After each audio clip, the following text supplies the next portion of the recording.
Smells good.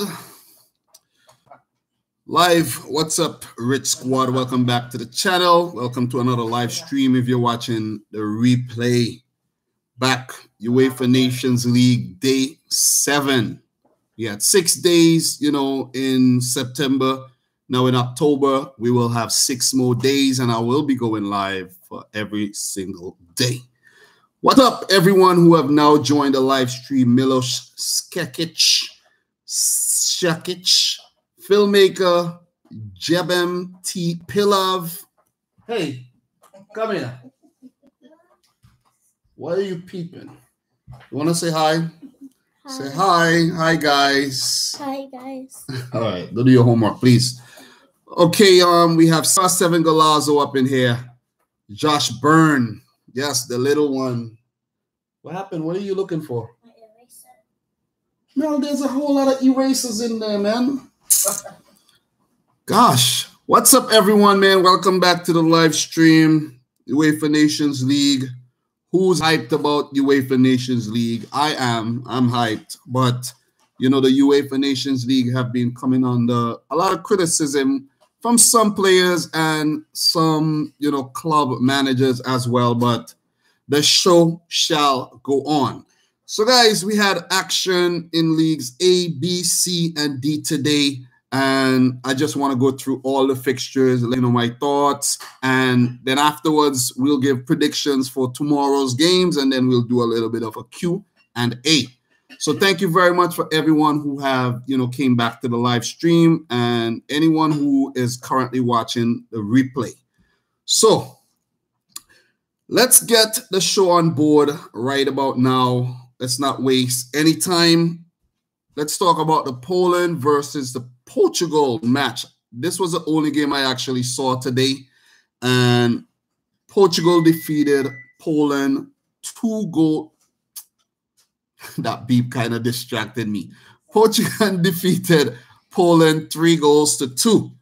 We had goals from Andre Silva, an own goal by Kamil Glik, and a beautiful goal by Bernardo Silva to top things off for Portugal. And Krzysztof Piatek actually scored first for Poland, and we had Błaszczykowski scoring the other goal. So it was not a bad display by the Polish team at all, but seemingly Portugal, they are more skillful and they are more clinical than Poland. Well, not more clinical because I think came on at the end there. Bruno Fernandes, I think his name is, had a brilliant chance to score and failed to do so. So with this match, Portugal got 2 wins in 2, top of the table. Poland, they're currently second in and 1 point, and Italy third, 1 point. So who saw that game? Someone mentioned Bruno Singer is up in here. Yes, Bruno Singer is up in here. Portugal winning a game or 2 without Cristiano Ronaldo in their team. That's awesome, man. That's really awesome that they're moving on from the legend, who are currently going through, a bit of a crisis right now, a scandal, a Cristiano Ronaldo scandal, which I haven't really been talking about a lot because, guys, to be honest, man, it's hard to talk about things when you don't know you don't know the facts, you don't know who to believe, you can't believe everything you read. Should I believe what the girl is saying, or should I believe what, I don't know. We all don't know what transpired, through that whole thing. But I hope, he gets through the whole fiasco and he, gets to focus on his football, because this is a big distraction, big distraction. It can potentially end his career. We don't know. We really don't know what would happen. But that's it for League A. I'm not going to talk more about the other League A fixtures until I'm going to predict the next fixtures tomorrow and maybe Saturday. No, I'll just talk about the Friday fixtures after I'm done. But that was Lewandowski's 100th appearance for Poland. I'm not sure if he's the you know, he has the most caps for Poland on that. And this was also William Carvalho's 50th cap for Portugal. So he is a really dependable man in the midfield, and it's really good to see him get over that 50 cap mark. Krzysztof Piatek, man, the man who's been on fire for Genoa in the Serie A, scores again in only his second international game, and this is his first international goal. So good stuff by Piatek, partnering Lewandowski up top, Pippin, Arkadiusz Milik to that spot. So when you perform well, you are rewarded. So let's move on to the next fixture, which was a League B game between Russia and Sweden. That game ended in a 0-0 draw. I didn't see that game. I could have actually watched the last, let's say, 35 minutes or so of that game, but I chose not to. I just wanted to relax. I made a video talking about the Poland versus Portugal game, and I just wanted to get everything in order for that review before I actually go live. So 0-0 between Portugal and Russia. Russia and Sweden. What am I saying? Portugal and Russia. But Russia go on top of Group 2 in League B with 4 points, and Sweden, they pick up their first point after losing in the first match day. So the notes from this match says Cheryshev and Forsberg, they got close to scoring for either side, and Olsen kept out an effort by Kozayev. So it seems like, let's say, Russia played the better football in this match, but who knows, Sweden, maybe they were their gritty self. Let me look at the lineups from this match, because I actually want to see who played, who were actually involved in this match and all. So we had Mario Fernandez, Neustedter, some new faces for Russia. You had Cheryshev there, Gazinski, Zabnin, Golovin, Zhuba. Zhuba was actually the captain. Guilherme was the keeper. I think, was Igor Akinfeev? I know he was red carded for CSKA Moscow, but I don't know if he was available to play this match. So I don't know what's going on. But Russia, they seem like they really, you know, switch up their squad, and they're looking towards the future as well. They have been in really good form. I think Russia has really climbed up the FIFA rankings after what they did at the World Cup and after the World Cup. Yes. Melanie, how did this happen? How did this happen? But how did it? Guys, you see, kids, she got ink on her glasses. Mel, how did you manage to do this? Oh my God. Listen, just continue wiping it off. Continue wiping it off, man. Because you got ink on your shirt too? Tanis, could you help Melanie with this ink stuff, please? Oh. Sorry about that, guys. A little drama in the home. Melanie, you know, got herself messed up with the ink. But Russia, man, they have been in good form, picking up where I left off. And, you know, Sweden, they might struggle to actually replicate that form, you know, they displayed during the World Cup. Pretty much the same team that featured at the World Cup, you know, guys like Marcus Berg still hasn't scored yet, I think, in a competitive fixture since the beginning of the World Cup. So they need to look at different options, man. We had Svensson, Forsberg, Klaassen, Kiese-Tillin. You know, it's pretty much the same bunch of guys. You know, John Guidetti coming off the bench, Lawson, Augustinsson, Granqvist, the captain, who I heard might be linked to Man United. I don't know how true that is, or if he will actually complete that move. That would be a big move, though. He's like 32, 33, so I don't know if that would actually happen. But great result for Russia. You know, they stay on top of the table with 4 points. So Milan Poljic said Berg always been an overrated player. And especially since he scored 4 goals versus Luxembourg, his stocks went up. He went to, I think, was it United Arab Emirates or the Middle East? Let's just say the Middle East to play. I don't know if he still plays there. But anyways, you know, performing like that, he's not gonna, you know, join any other big European club anytime soon. League C, guys, let's move on to League C, where we had some really good action worth talking about. Israel defeated Scotland. Scotland, 2-1. Guys, remember Scotland did really well on in their first match. I think Scotland defeated Albania in their first game, if I'm not mistaken. And Israel, I think they actually lost. Did they lose to Albania? I'm not sure. But big result for Israel. Big result. This is actually the team that I predicted to get relegated. But with this win, remember, Group 1 of League C only has 3 teams. So with this win, this means that Israel could be one of the best third-place teams in League C. And one of the other teams from the other groups could actually, one of the other third-place teams could actually get relegated. So we could see 2 teams from one of the League C groups getting relegated and no teams from Group 1 of League C getting relegated. Israel. Could Israel survive the drop? It seems like they definitely can.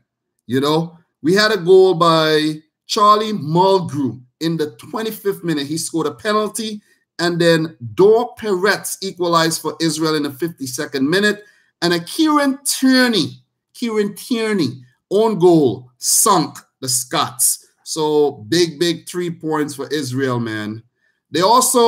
We had Sutar sent off for Scotland in the 61st minute, so that wasn't, you know, helpful at all for them. They went down to 10 men. So a great win for Israel, man. Very unexpected win for Israel, who used to actually play in the AFC, but, you know, the AFC, you know, Israel being, you know, Hebrew, Jews, and, you know, the Muslims don't get along, so they had to go into the UEFA to play their football. So after I'm done, I will actually recap all the groups and everything and let you guys know who is in what position. I don't really want to navigate through the phone right now because it's acting up. I don't know why. Next game, we have Montenegro versus Serbia. Guys, as you should know, Serbia didn't do too well in their first 2 games, if I can remember. Well, I actually need to go and double check the standings right now because, you know, I don't have all that information in my head. But, you know, every time you need technology to be fast, it's always slowing up. But let me recap what I actually just said. Yes, Israel did lose on match day 1 versus Albania, and Scotland defeated Albania also in that fixture. So in the group that I want to talk about right now, Serbia and Montenegro. Okay, Serbia defeated Lithuania 1-0, but they drew versus Romania 2-2 in a match that they should win. Serbia is a team who I don't think should be in League C, and they are. Montenegro drew their first game versus Romania 0-0, and then they defeated Lithuania 2-0, and now they lost to Serbia 2-0. Serbia and Montenegro were actually one country. They actually qualified for the 2006 World Cup as Serbia and Montenegro. Since then, Serbia has qualified for the World Cup twice, I think, if I'm not mistaken. But Montenegro has never qualified for the World Cup. So this is a big win for Serbia, man. This is a big win, sending a statement through this group. And we had Alexander Mitrovic scoring both goals. He has been in really good form this season for Fulham, and he is continuing his good form into the national team. You know, I think a lot of guys are actually hungry to play a lot of football, like UEFA Nations League football. But the guys who actually play for the bigger teams who qualify for all the tournaments like the Champions League, and they have their league and the cups to play, they're complaining of saying there's too much football to play. But guys who actually play for lesser teams who are not in the Europa League, who are not in the Champions League, they relish playing in the UEFA Nations League. That makes sense, right? Because, They want to play as much football as they possibly can while they are fit. You understand? So Mitrovic, man, hats off to him. He has been in really good form this season. And could we see him move into a bigger club in the future? Could possibly happen. If Fulham if Fulham does not avoid a drop this season, Mitrovic could join one of the bigger Premier League teams if he continues to score like this. So let me see if there's any tidbits from this game to share with you guys. Loading. Okay.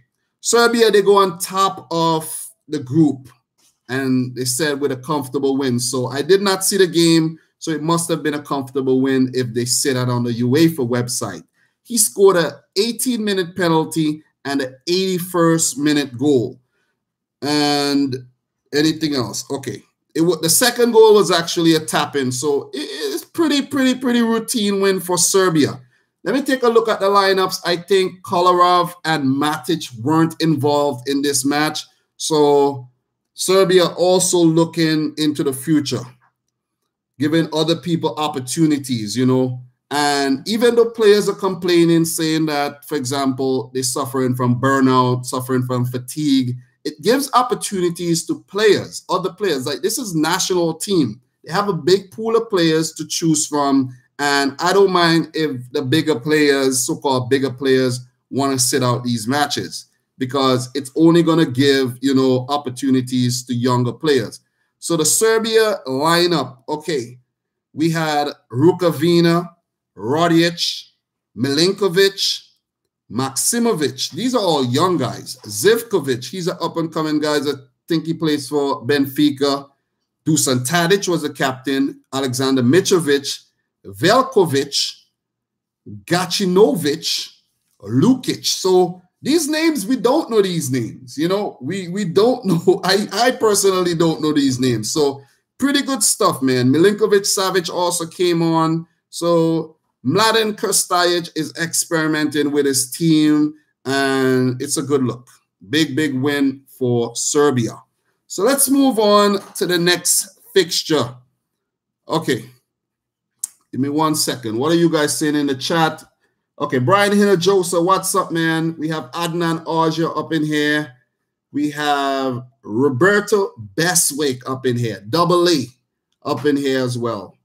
Advenko, what's up, man? Welcome to the chat. Milan Poljic, I think I mentioned you already. What's up? Dusan Rota, thank you very much. Thanks for everyone for joining the live stream today. Okay, so let's move on to the other match. Hello. Could you stop making so much noise, please? Jeez, man. Okay, Romania versus Lithuania. Okay, Romania defeated Lithuania 2-1. So this is a good result for Romania, who are looking really good, guys. It's this is not a team who I actually predicted to do well. Like, we don't know a lot about Romania. Remember, I think a big player from Romania was Mutu and Hagi, but those players are long gone. So it seems like Romania are getting back in the swing of things. Let me just get back to the group to give you guys some info on Romania. They drew 0-0 and also drew 2-2 in their first 2 games. So this is a big win. This is a big win. Romania actually goes second in the table behind Serbia. Second on 5 points. So they're putting themselves in a very safe position not to get relegated. It seems like Lithuania are the team that is definitely going to get relegated from Group 4 of League C. They have no points after 3 matches. So in this game, Romania versus Lithuania. Okay, loading. Okay, so Alexandru Chipkui. I don't even know how you say his name. Alexandru Chipchu. He scored in the 13th minute. It seems like there was some drama in this game, guys. And then Arturas Julpa scored in the 90th minute for Lithuania. That was an equalizer. But in the 4th minute of extra time, Alexandru Maxim put Romania into the lead, and they held on for the win. So that game, it probably was worth a look, but come on, who's going to be watching Lithuania versus Romania when you have Poland, Portugal playing, Russia, Sweden playing, Serbia, Montenegro playing? Not me for sure. But it would be really nice to go and actually check out the highlights for this one. So big victory for Romania in that Group 4 of League C.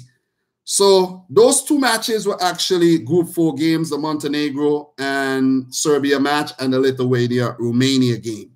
So at the end of those fixtures, Serbia on top the group, 7 points, Romania second, 5 points, Montenegro third, 4 points, and Lithuania last, destined for relegation to League D.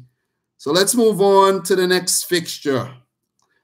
Okay, we have Stefan Muradali up in here. I just want club football back. Well, come on, though. We need the international football, man. Can't all have club football. We can't just have club football all the time, you know.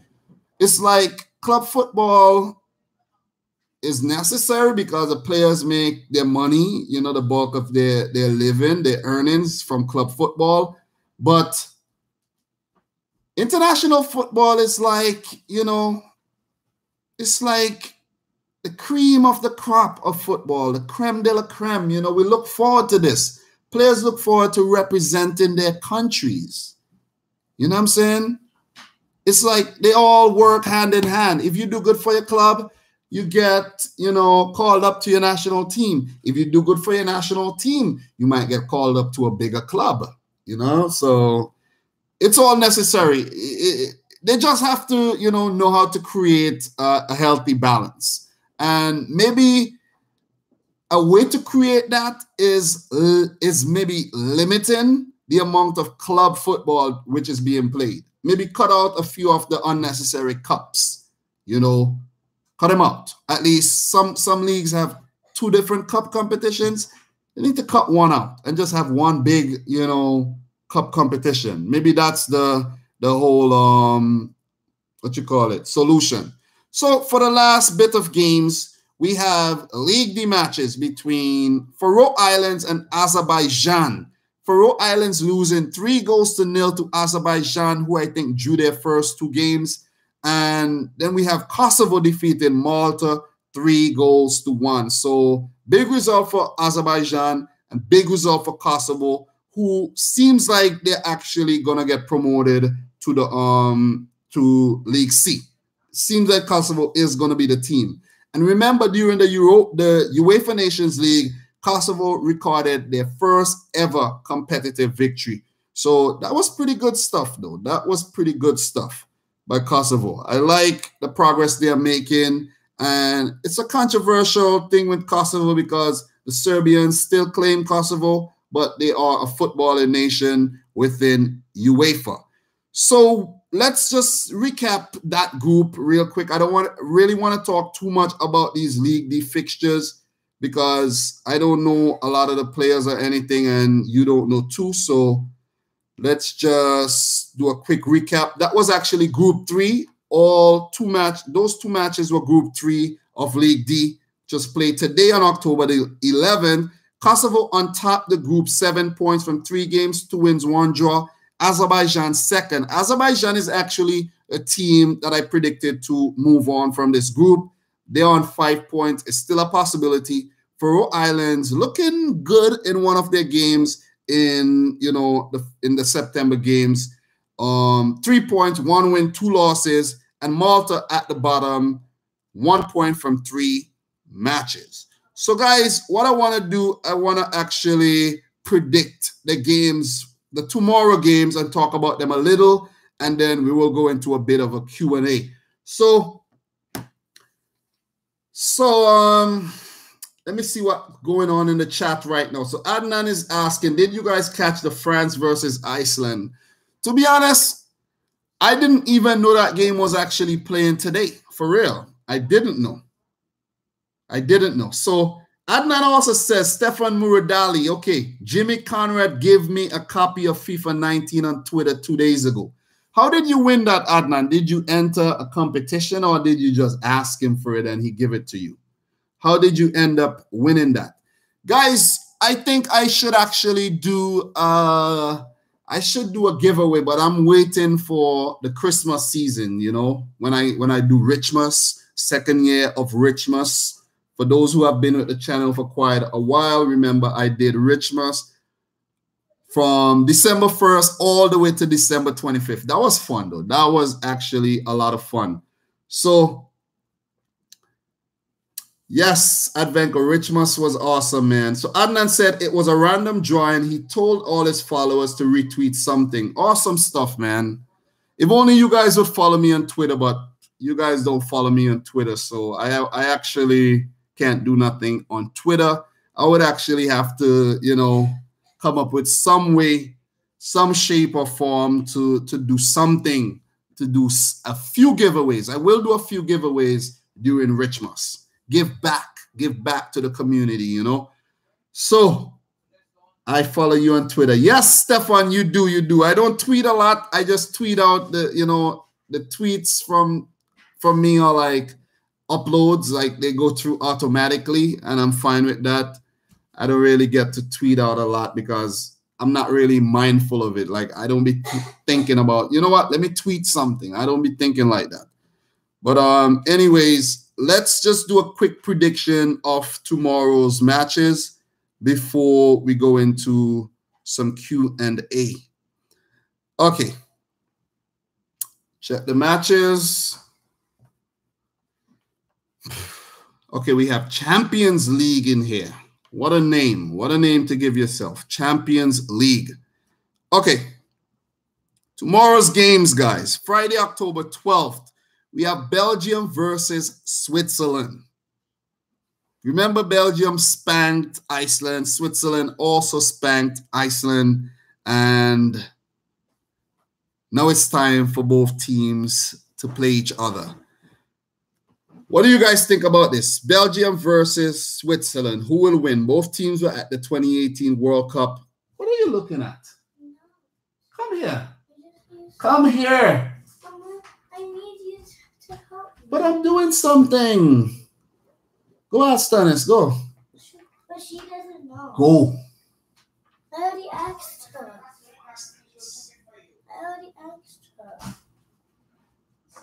Okay, hold on and off on the homework then.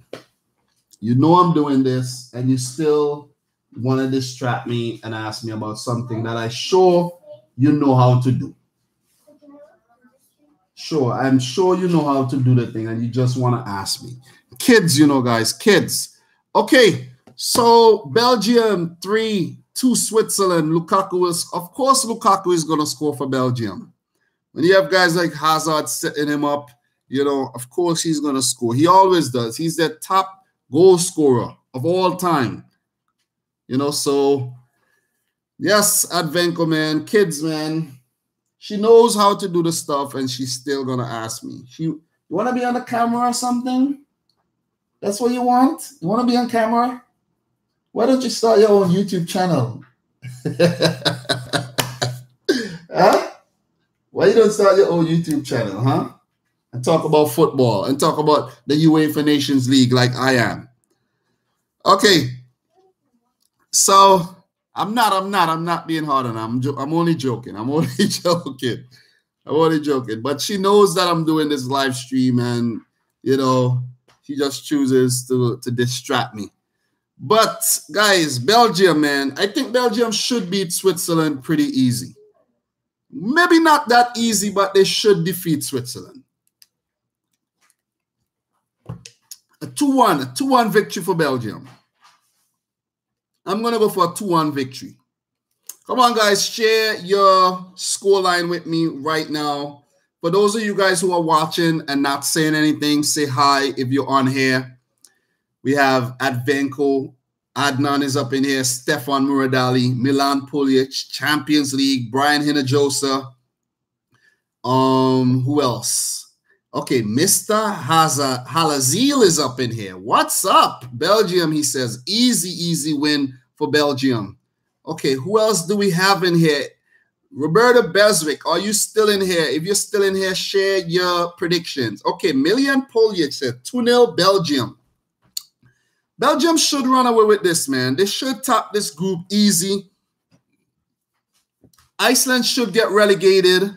You know, they're falling off a little bit. But let's not speak too fast because, guys, Gylfi Sigurdsson has picked up some form for Everton. He has been scoring some awesome goals in the Premier League, and who knows, maybe he could work his magic in their next fixture, which I really not sure. Okay, let me see. Iceland will play. Damn, where's Iceland? Iceland. Oh man, is Iceland even playing this time around? I'm not even sure. Yeah, they should be playing. Okay, let me see. Yes, they should be playing. Maybe next week. Okay. Wow. These things are hard to find. Guys, Iceland, who is Iceland playing? Greece plays tomorrow. Okay. Wow, these things are hard to find, yo. Iceland, they play Switzerland on Monday. They play Switzerland. They host Switzerland on Monday, and they will be looking to get revenge for that 6-0 drubbing, I think, on match day 1. So Iceland need to get their act together fast if they are to even survive. But the goal difference is like horrible right now. I think it's like -9. So whew, they need to get their act together real quick. So let me go back and talk about the other games. So we are all agreeing that Belgium should take that game. I do agree. Belgium to defeat Switzerland. 2-1. The next game, guys, Croatia versus England. This is a big one, man. This is a big one. Croatia versus England. Your opinion don't mean shit. What's up, man? Welcome back to the channel. Bernardo Safa, welcome back. Omar M is up in here. Welcome back. Okay, so Croatia will comfortably beat England 3-0. Bernard Safo says, my favorite soccer YouTuber. Thank you very much. I hope I'm the favorite, you know, I'm the favorite YouTuber of many people out there. You know, I'm trying, you know, I just do this for fun, guys.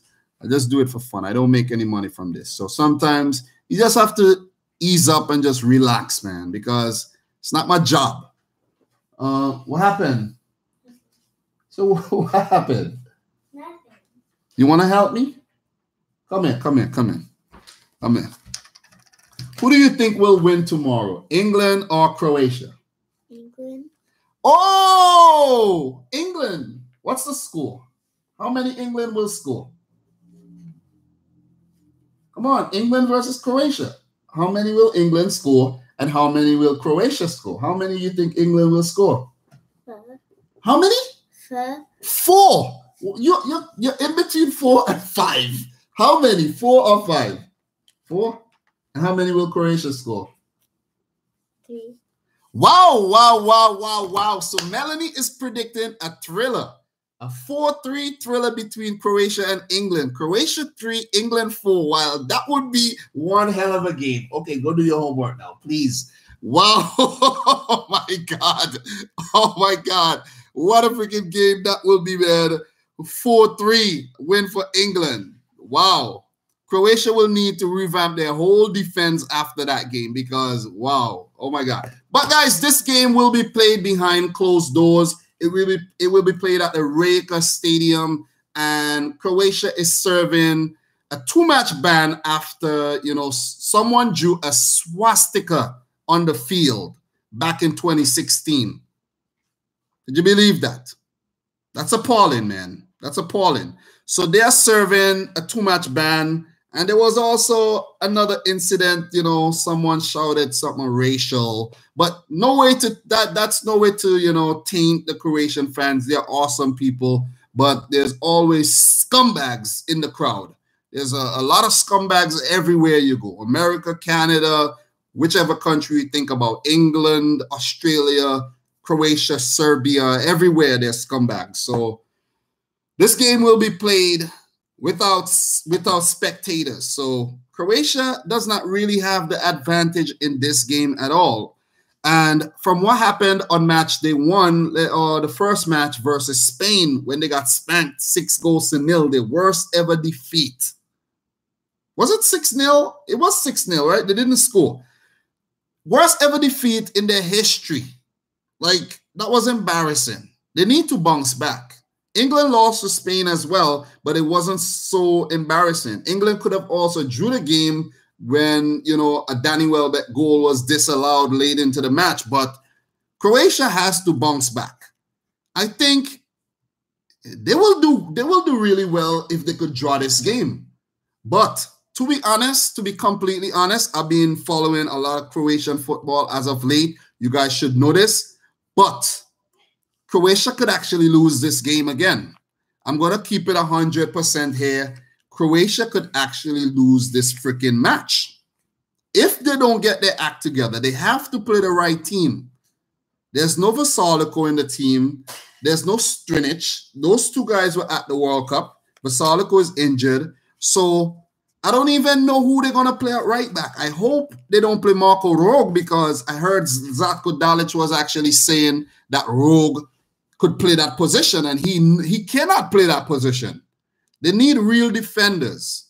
There's Mitrovic. He was okay. He was okay versus Spain.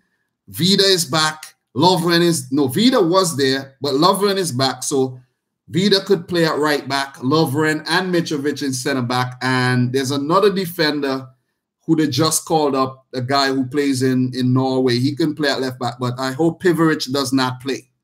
Brozovic is injured, so Rakitic, Modric would be in the midfield, of course. They can slot Kovacic in there. Kovacic should start, and Kramaric should be up top with Ribic and Perisic. So they're feeling they could feel a strong team, but they can still lose if they don't play this game properly.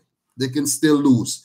They just played a warm-up game versus a third-tier team from Croatia and defeated them 15-1. That's the last score line I saw. So their confidence is high, and they need to go and they need to defeat England. Like, I watch the Premier League, but, you know, I'm back in Croatia here. But they could actually lose the game. So a draw would be the most favorable result for Croatia right now in the state that they are in. Like, a win would be the most favorable result, but a draw will be the most likely. They should be happy with a draw. So, guys, what are your predictions for this game? Croatia versus England at home. No fans in the stadium. What's your prediction? Okay. Yes, Mandzukic retired. He retired. Charluka retired. Subasic retired. Also, their goalkeeper, their number one goalkeeper, their now number one goalkeeper, Love Kalinic, is injured. So we will see Dominic Livakovic. He is a very young guy. He's 23 years old. He has one cap. And the other two goalkeepers, which they are Simon Sluga, he's uncapped. And the other goalkeeper, Letitsa, is also uncapped as well. So, whew, guys, we could see a shitstorm tomorrow. We could see a shitstorm because England, they are a good team, man. They are a good team. Not to discount anything from England. Harry Kane, very potent. You know, Welbeck could score. You know, we have, I don't know their squad makeup right now, but they are a very good team. You know what Kieran Trippier could do in a dead ball situation. You know, Kyle Walker, if he goes forward, he plays center back for England.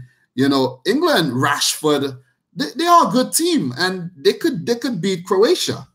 They could definitely beat Croatia tomorrow. So Brian, he's predicting a 1-0. A 1-0. Oh, so Betel said that Mexico failed to make France 2019 Women's World Cup. Okay. Adnan said Joe Gomez should start at center back and Kyle Walker should play right back. But they will need to change up their formation. They will need to play 4 at the back instead of 3 at the back with wing backs, because that's how England plays, you know, unless you want to. He's going to play 3 center backs with wing backs. That's how that guy, what's his name? Whatever his name is. I can't remember his name right now. That's how he plays his team, England manager. Southgate, yes. That's how Southgate sets up his team. So Kyle Walker will play at right center back, and I think England will be a bit more potent if you actually play right backs and left backs instead of wing backs. If you want to do something new, you could actually maybe, if you want to play Kieran Trippier in the team, you could actually maybe play him at left back. Who knows? Play him at left back. But right now, this is the best lineup. Okay, so Paul Yates said something about Santini. Santini, oh my God, man. He has been doing well for the teams he has played for, but in the Europa League for Anderlecht, he hasn't done shit. For Croatia, he has 4 games, 0 goals. Look at what Krzysztof Piatek did today for Poland. His second game, and he scores. Santini did nothing in that game versus Spain. I'm going to predict if Santini does not, if he will not start. I don't think he should start the game. Kramaric should start the game ahead of Santini. Kalinic, so, and, well, to be honest, guys, they should have resolved the whole Nikola Kalinic situation, because he would have been a perfect man, you know, up top with Mario Mandzukić's retirement right now, because he is pretty, you know, he is deadly up top. So Kalinic would have been a good striker to have right now, but he fell out with the coach, so he's not going to be back. So God is up in here. Croatia will beat England 2-1. Okay. Betel said Ante Rebic should start. Of course, he should start at right wing. Rebic, of course, should be up in that 11 for sure. But I'm going to actually predict, well, for the France game, I actually predicted a draw for that, not the France, the Spain game. I predicted a draw, and it ended in a 6-0 win. I'm not, oh man, this is hard. It's a hard one to call. But I'm going to play it safe, man. I'm going to play it safe. A draw again. A 1-1 draw. Drago KK, what's up? A 1-1 draw. It's either going to be a 1. I'm not going to say either. I'm just, listen, I'm only going to say a draw. But Croatia could lose this game. Let's move on. Let me leave it at that. Austria versus Northern Ireland. Austria versus Northern Ireland tomorrow in League B. I think Austria actually, did Austria lose? Austria lost one of their games on the first match. So, Frome Gurazui, you react to Kosovo versus Malta? Well, I actually spoke about it. I didn't actually react to the game. I just spoke about the match. Great win for Kosovo. I think they could top this group. Okay, so Austria, Bosnia, and Northern Ireland. So Austria's results, they actually lost on match day 1. Yes, versus Bosnia. Bosnia won both their games in September. So they're on top of the table with 6 points. Northern Ireland lost, Austria lost. So each team, they need a victory. They both need a victory in this matchup. So guys, Austria versus Northern Ireland. What's your prediction? Austria will be at home. Northern Ireland did not play too bad in that loss versus Bosnia and Herzegovina at all. They had most of the chances, but Bosnia actually, they were the more clinical team. So Austria 3-1 to Northern Ireland. So a beatdown. Betel, oh God. So God is predicting Austria 2-0 to Northern Ireland. Your opinion don't mean shit is also predicting a win for Austria. So everyone is predicting a win for Austria. Milian Poljic, Victor Kirstic. What's up, man? Welcome to the stream. So Advenco, however, is predicting a win for Northern Ireland. You know what, guys? I'm going to predict a draw.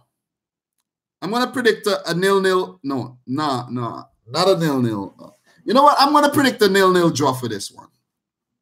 I'm not going to remember my score lines, but I'm going to remember my predictions. So I'm going to predict a 0-0 draw for the Austria versus Northern Ireland. So let us move on to the next fixture. Most of us think that Austria will win this game. And I do think that Northern Ireland will get relegated from this group as well. So good luck. Good luck to Northern Ireland tomorrow. I also predicted Republic of Ireland to get relegated as well. And people may think that I don't like Ireland, but I have nothing against the teams, man. They just need to, you know, make some changes up top, and they will move forward. So Estonia versus Finland. Finland currently in really, really good form, and I think they should win this game. Estonia versus Finland in League C, guys. What do you think? Estonia and Finland. He said, you really like draws. Yes, I like draws, man, because sometimes it's really hard to predict, man. So I like to predict draws. Safe. I play it safe with a draw. Plus, you really can't piss anybody off with a draw, you know. A draw, you know, it's pretty safe. So Finland, I am predicted to actually win this game versus Estonia. Pukki has been doing really well for Finland, man. I think he plays in the championship. So if I'm not mistaken, and he has been doing really well. So good stuff. Let me just find this group so I can let you guys know what went on in the match they won. Yes, Finland defeated Hungary 1-0. And then, Finland actually defeated Estonia 1-0. So this is the return leg.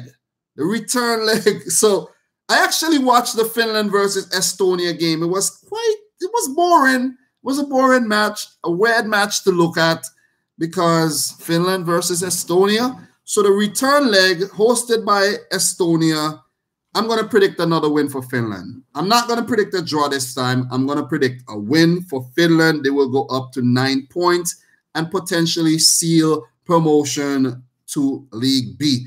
I do think that Finland are one of the teams who can debut at the 2022 World Cup as well. So look out for the Scandinavian team on the up. So let's move on to the next fixture. But guys, who do you think will win? Advenko says, I think Pukki plays in the Danish league. Pukki, the last time I checked, I think he plays in... Let me double check that. Because you could be right. I'm not saying you're not right, but Pukki, Finland. Yes, guys, Pukki plays for Norwich, I think. Norwich in the English. Teemu Pukki plays for Norwich. Yes. Norwich. Advenko, in your face. Norwich. And he's been on fire for Finland, man. So I'm going to go for a draw. Not a draw, a win for Finland. What am I talking about, guys? Me and the draws. I'm going to go for a win for Finland. Go up to 9 points. So let's move on to the next fixture. Okay, let me find it first. Greece versus Hungary. This one is a tricky one, man. This one is a tricky one because Greece versus Hungary. I think this is actually the same group. Let me double check, but Greece lost to Hungary, I think. Greece lost to Hungary. This is League C, guys. I'm in League C right now. Do you guys believe that Greece is actually playing in League C? Greece is a decent team. Yes, I got it. Greece lost 2-1 to Hungary. 2-1 to Hungary. So this is the return leg. These two fixtures are from Group 2 of League C. Could Greece get their revenge, man? This will be a home match for them, and I expect them to put up a better showing at home. I'm going to actually... Greece defeated Estonia in their first game, and it was not a runaway victory. It was a 1-0 victory. They scraped that victory. You know what? I'm going to actually I'm going to go for a left field prediction here and predict Greece to lose at home. I'm going to predict Greece to lose. Something has to happen in this league. Like some big team, like a so-called big team, has to get relegated to League D. And one of the teams that you'd never expected to do well will shock. So I'm going to predict Greece, man. They're going to lose this game. Not a high-scoring team at all, but they should perform better at home. But I'm going to go for a 1-0 win for Hungary. A late goal to crush the hearts of the Greek players. So I'm settled with that. Greece to lose at home, 1-0 versus Hungary after losing 2-1 in the last game. So that's a gutsy prediction. That's a gutsy prediction. I have to remember not to go live when Mel is here again, because Mel does not know how to be. You want something? You want snack? I want ice cream. You want ice cream? Oh, you want ice cream? Give us some ice cream. But hold the thing at the bottom so it doesn't break. Don't break it. Don't break the scoop. Okay, the next match, guys, let's move on to League D, because we want to get into some Q&A, of course. League D, Moldova versus San Marino. Guys, you know San Marino, number 55th team in Europe, in UEFA. They are the minnows. They are super minnows. They lost their first 2 matches, and I don't think they have scored a goal yet. And they play Moldova. What's your prediction for this one? That's what. So Advenko says if she needs help with her homework, he will help. Mel, you have some help here for your homework. So, okay. So, guys, Moldova versus San Marino. What's your prediction for this one?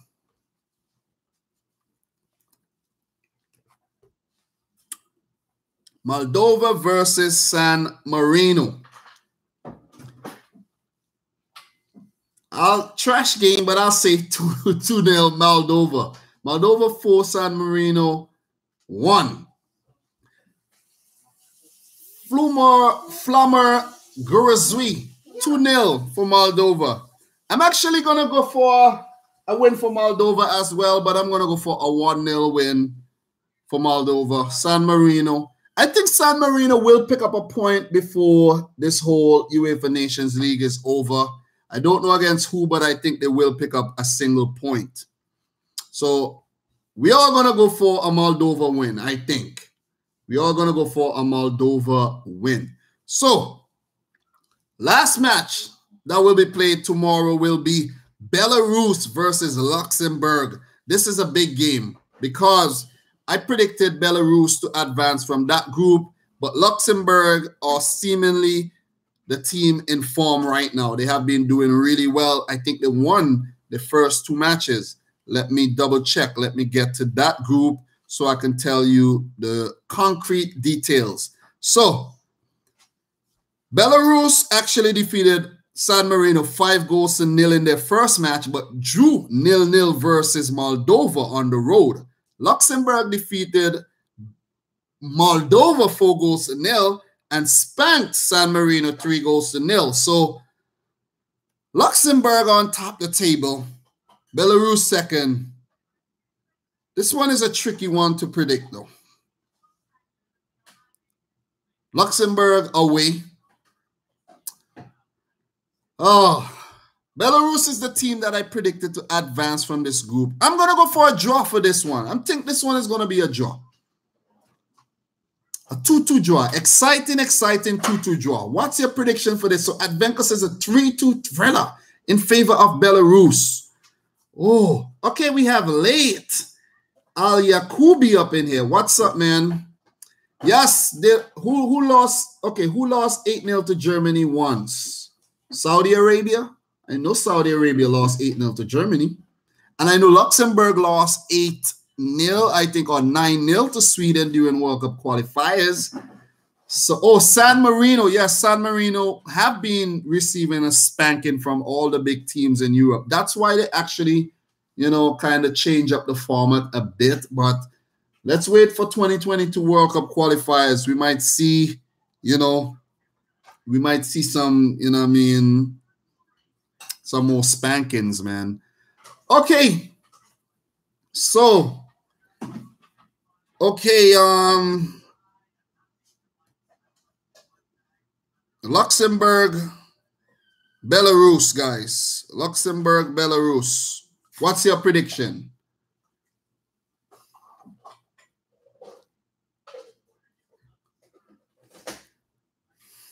Who got banned? Who got banned? I don't think he got banned. He actually unhit it. It was actually maybe a mistake. Yes, a mistake by Brian.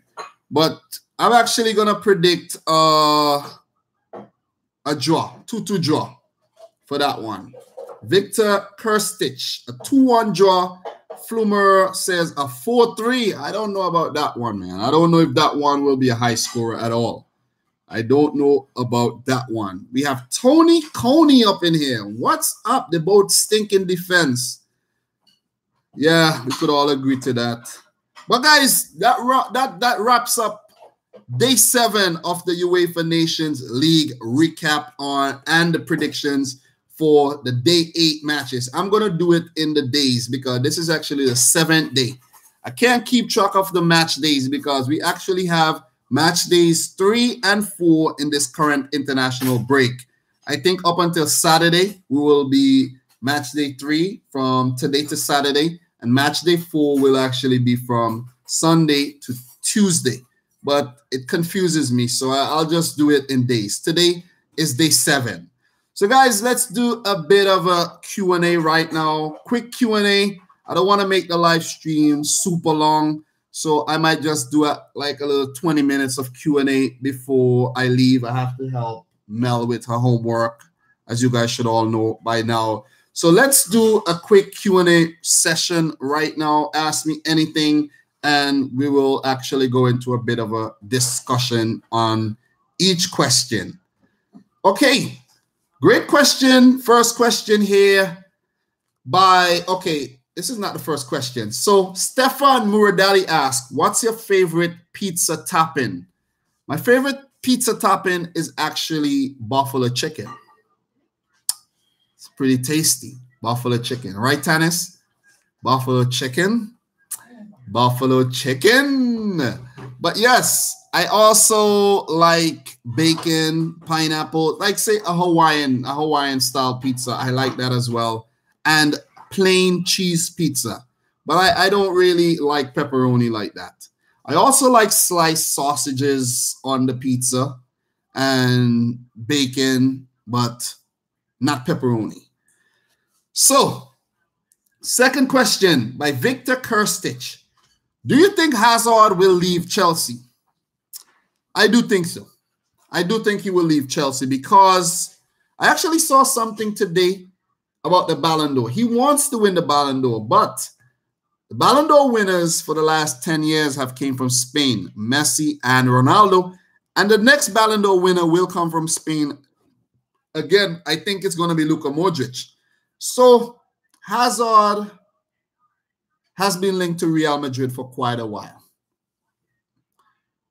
He joked around about moving to Real Madrid, but he said it won't be in January, maybe next summer. That's a big move. He's been at Chelsea for a while. I think he left Lille in the French Ligue 1, and he left Lille on a high. Lille had actually just won the Ligue 1, and Hazard, as a young guy, he went to Chelsea. And if I'm not mistaken, I might be wrong, but he has been really well for Chelsea. He has won a few Premier League titles, and it's time to move on, man.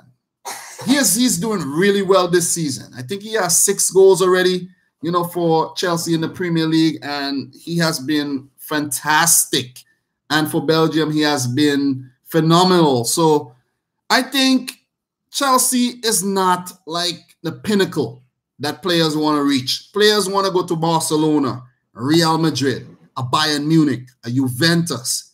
You could throw a Man United in there because of, you know, what Alex Ferguson did with the team in the Premier League era. So Players are not thinking, yes, I want to go to Manchester City. I want to go to, let's say, Liverpool. Players want to go to Barcelona and Real Madrid, that Juventus, that you do you agree with me, guys? Because these are the clubs. These are the creme de la creme of clubs, you know, historically. So I do think he will eventually move to Real Madrid. Questions. Okay. What do you think of Iceland after today's match? Asked Daniel Correa. Okay, I'm going to do something fun right now, and it's going to be a reaction of Iceland versus France game. I'm not going to read what you guys are saying right now. So I'm going to just type it in because I have no idea what happened in the game. Oh, a 2-2 draw. A 2-2 draw between Iceland and France. And guess what? Iceland were 2-0 up. France had to come from behind. It was an own goal and then an Mbappe penalty that saved France from a bit of an embarrassment here. I think Iceland and France also met in Euro 16, and France really, you know, they spanked them in that game. I think that was a semi-final or quarterfinals. I think it was a quarterfinal game. And Iceland, I said that earlier, that Iceland could be, you know, coming back because Gylfi Sigurdsson is in good form right now. Let me take a quick look at the lineups and everything. Whoa. So we had Lloris, Pavard, Varane, Kimpembe, Lucas Digne.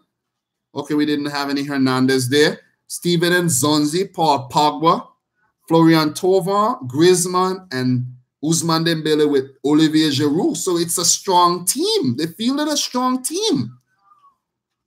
Gylfi Sigurdsson didn't even start for Gylfi Sigurdsson actually played behind Finn Bogason, so he was involved. Iceland played a strong team as well. Oh, wow. Tomo Lemar came off the bench. Mbappe came off the bench.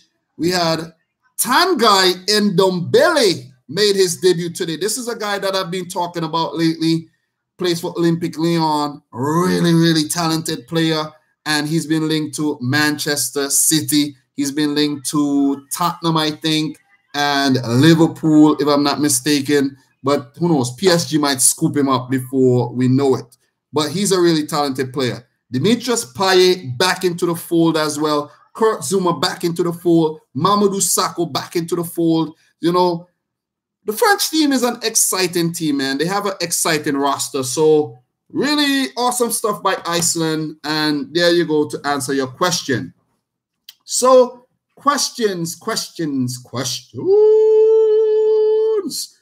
Okay.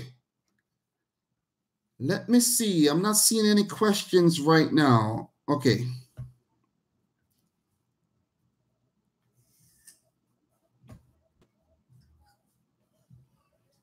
Let me see. What do you think about Kosovo? Okay. Flumer Gurazwi. Gurazwu. I think Kosovo, very decent team, man. Very decent team. They have players, you know, some players playing in the Croatian league. They have players playing in Italy, players playing all over. And what has been happening, they have a lot of players actually coming back to play for Kosovo. You know, their parents are from there and whatnot, and they're coming back to represent, help out, basically. You have that guy, Valan Berisha, who used to play for Norway, playing for Kosovo now. They have a guy named Milot Rashica, who is a really, really good player. He plays in the Bundesliga. And they have a few youngsters playing in the Croatian league. Lirim Kastrati. I don't know if he was called up. I'm not sure what's going on, but I know these are guys from Kosovo. And I may be missing a few other names, but they are up and coming. And, you know, if they continue like that, they will actually continue to rise in European football. So, Advenko, Dom, what team do you like the most in each confederation? What you mean, international teams? Well, if you're talking about international teams in each confederation, well, That's a tricky question, man. That has to do some thinking. That might be a little bit of, oh man, that's a hard question. But I actually, well, let's say for CONCACAF, St. Vincent and the Grenadines, I like the most. That's my country, of course. CONMEBOL, I'm going to go for Brazil. Exciting players. OFC, New Zealand. AFC, I'm going to say Japan. Really, really exciting players. Japan or marginally Saudi Arabia. Africa, I'll say I like Ivory Coast, but I don't think they're playing the players well at all. Too many talented players in Ivory Coast for them not to qualify for the World Cup and for them not to be a powerhouse in world football. And Europe, Croatia. Did I forget any confederations? I don't think so. So I hope that answers your question. Okay. Stefan Muradali. Okay, let me answer Layet Al-Yacobi's question first. Do you predict any shocks to happen at the Asian Cup? Also, do you think Iraq has any kind of chance? Iraq is one of those teams that definitely has a chance in a competition like that. I think they won it 10 years ago or so. 07, I think. 07 AFC Asian Cup. Iraq won that competition. Am I right, guys? And they have a guy by the name of Ali Adnan who plays in Syria and a few other good players. I don't know the roster that well. So they definitely can do something. They could be one of the surprise teams. I do think there might be a few upsets because with 24 teams, a lot of up-and-coming teams, in the competition, teams that we never really seen play, like Kyrgyz, Republic, and all these kind of teams. Uzbekistan could do something in that competition. Thailand, who knows? So it's hard to call. It's a hard competition to call, but I do think one of the favorites will actually win it. I predicted Iran to go on to win it. That was a while back. But I'm going to stick to my prediction. Okay, another question, Stefan Muradali. Dom, do you think Jack Warner is the richest man in Trinidad right now? To be honest, I haven't really read up anything really about Jack Warner, so I can't really answer that question. I could remember he was involved in some scandal with FIFA the other day, but I don't really know too much about him at all. So Million Poliot said, I skipped his question. What was your question? What do you know or what do you think about Werder Bremen? To be honest, I don't know much about Werder Bremen. I don't know much about them. These German teams change up their players so often and their managers that it's so hard to keep track of. I don't know much about Werder Bremen, to be honest. I think I do know a few of the players who play for them, but right off the top, man, to be honest, I could probably go for, what's that? Max Kruse plays for Werder Bremen, I think. And a few other players, but I think last season we had Serge Gnabry on loan over there, but I really can't keep track of these German teams, for real. I don't watch the league that often.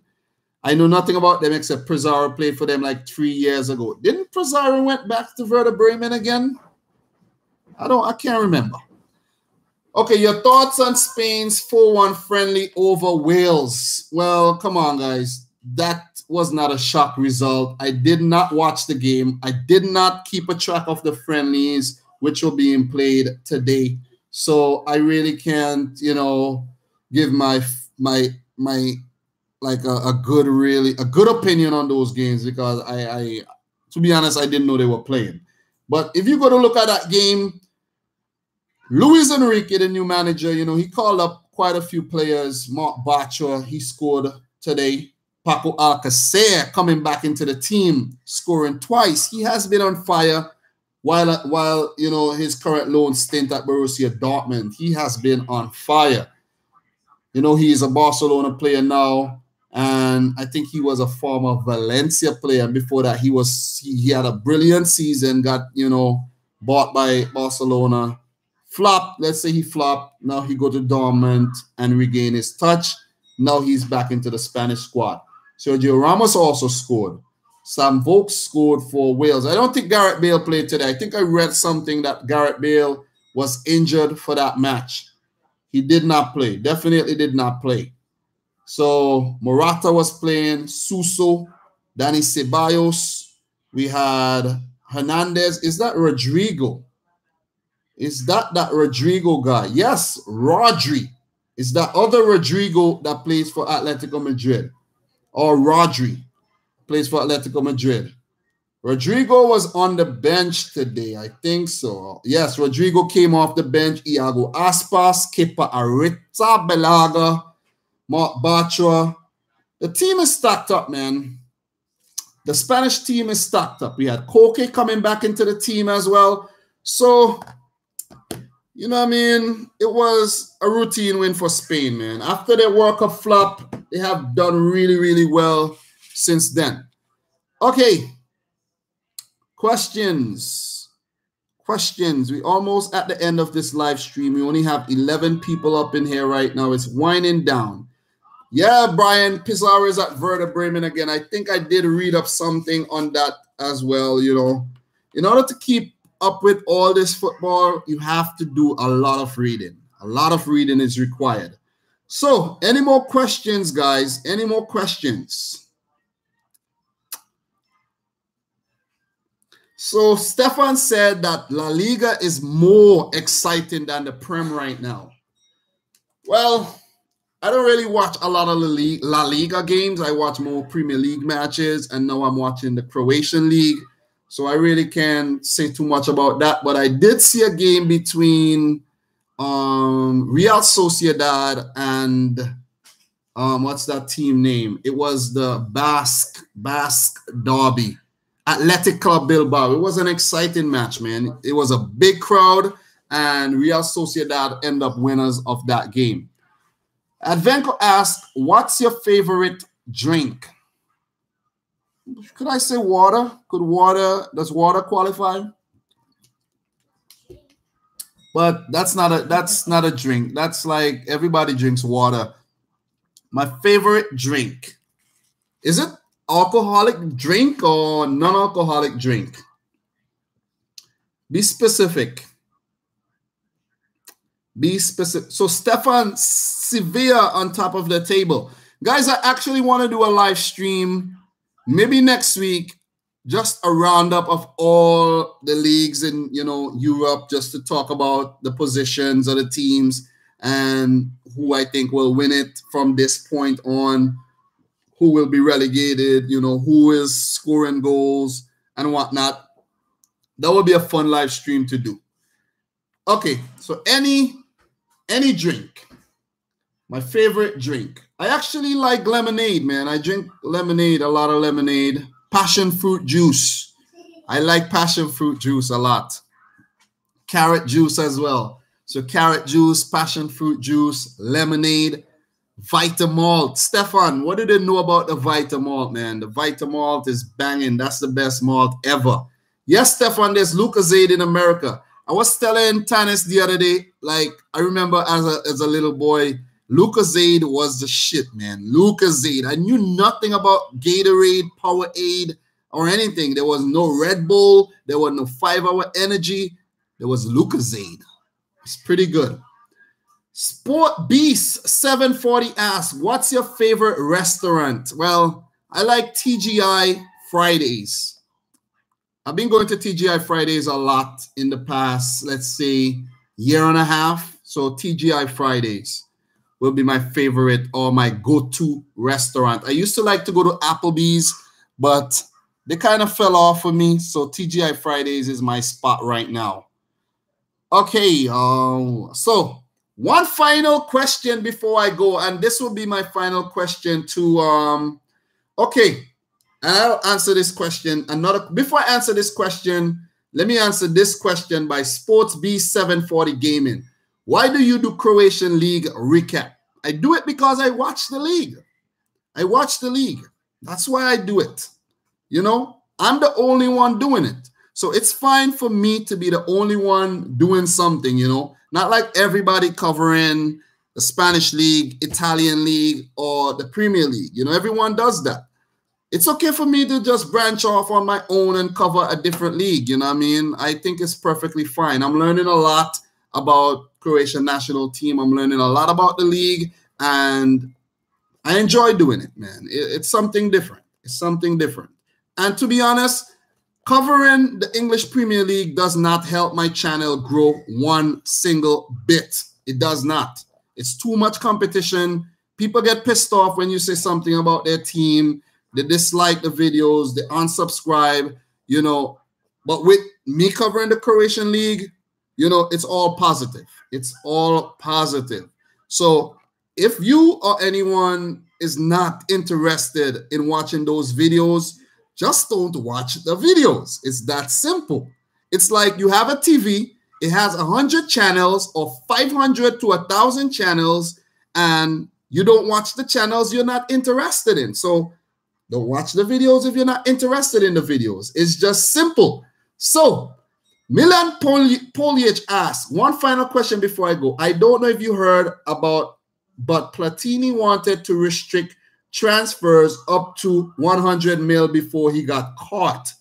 No, I did not read about that. But the thing is, my thoughts on the transfers, you know, transfers has become really inflated as of late, and good players, let's just say good players, are becoming more and more difficult to bring to your team unless you're forking out the big dollars. But nothing is wrong with that. I don't think anything is wrong with that. If a player is really good to the point you gotta pay 100 mil, 222 mil, 180 mil, like you have to pay to get him. Because, for example, if Mbappe was 30 mil, that means that any Premier League club could buy this man.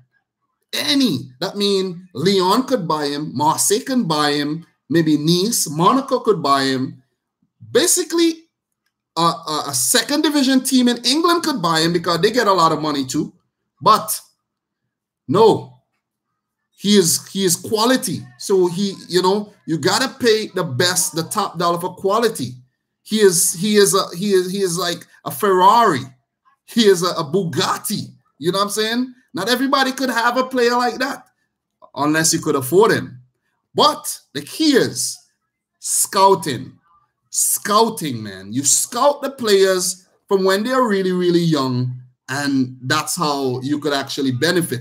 You would benefit from selling them or having a really good season with that player in your team. For example, with Mbappe in Monaco. Monaco won a title. Monaco won the freaking title the season before last, you know, and they cashed in. They cashed in, you know, so we can't be mad at $100 million transfers because the players are good enough to deserve it.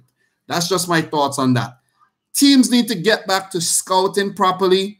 Do what Shakhtar Donetsk does. Go to Brazil, buy the best young players, bring them to your team, win the Ukrainian League, you know, qualify for Champions League, do really well in the Champions League, qualify for quarterfinals and stuff like that, round of 16, and get money from being in these competitions. And when these players shine on that platform, you sell them and you cash in. It's simple. So only teams who can't afford the big players will be, you know, mad at the teams who buy the expensive players, teams like Manchester City with the money who could actually bring in the players. But I do believe, well, they do have the transfer, the fair play thing. Like if you haven't made enough purchases or made enough money, how are you buying a player? You understand? So financial fair play. So it is in effect, PSG has, you know, done things to make it look even. They have offloaded a few players and they haven't made a lot of big signings. You know, they brought in guys for free like Choupo-Moting and a few other guys. But after that Mbappe and Neymar signing, they haven't really made any really big signings. You know, Julian Draxler, maybe the new guy, I think Kehrer, the German kid, but they haven't really made another $100 million signing. So I do think teams have to go back to scouting, man. They have to go back to scouting. So I hope that answers your question, man. It's like FIFA, man. If you can't afford the teams, go scout. Bring a player in your youth system or something and train him to the point where he is a star. And Venko asks, what's your favorite type of music? I like hip-hop, dancehall, reggae dancehall, soca, and those are my favorite 3 types of genres: hip-hop, dancehall / reggae, and soca music. So guys, that wraps up today's live stream. Don't forget to join for tomorrow's live stream. Today went on for an hour 20 minutes. I'm saying 120 minutes. 1 hour 20 minutes. That's actually 80 minutes, and I think that's a very, good length to end it. So join me tomorrow and the day after. So I really appreciate it. And do enjoy the UEFA Nations League games. Don't forget to watch. So when you come to the live stream, you have a good perspective of what's going on. But guys, until next time, I'd like to say thanks again and peace out. Rich Squad!